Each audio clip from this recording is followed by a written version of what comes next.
Hi guys, in today's video we're going to be looking at the EPAD, your practice assessment document. This is an electronic pad that you take everywhere on placement. Like it says, it is an electronic practice assessment document. This is the Bible of every student that is on placement. In today's video, however, we're going to be focusing on how to complete the 3 interviews and what are those 3 interviews that you have to complete whilst you're on placement. So when you're on placement, you will have 3 different types of interviews to complete.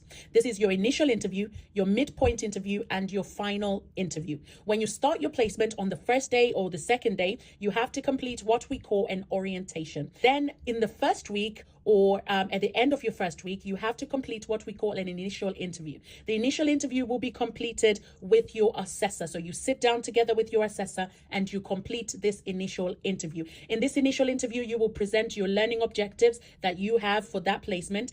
The assessor as well is supposed to present what learning opportunities are available for you in that placement. Then in the middle part, so this is if you're on a 4-week placement, this will be your second week. If you're on a 6-week placement, this will be your third week.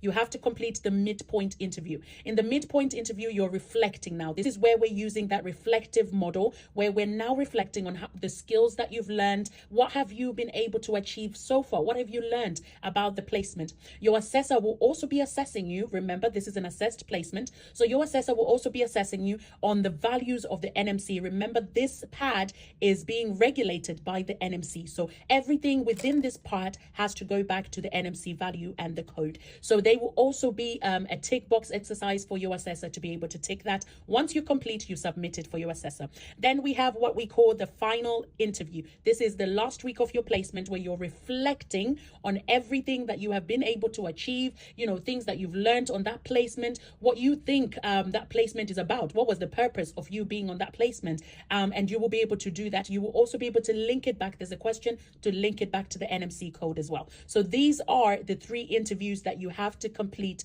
on your placement. You also have to complete your timesheets, which are completed in POW. We'll do a separate video for that. And then you have to complete your OAR, which is completed right at the end of placement. So these are the 3 interviews that you have to complete whilst you're on placement. Good luck, everyone. I know you can do it.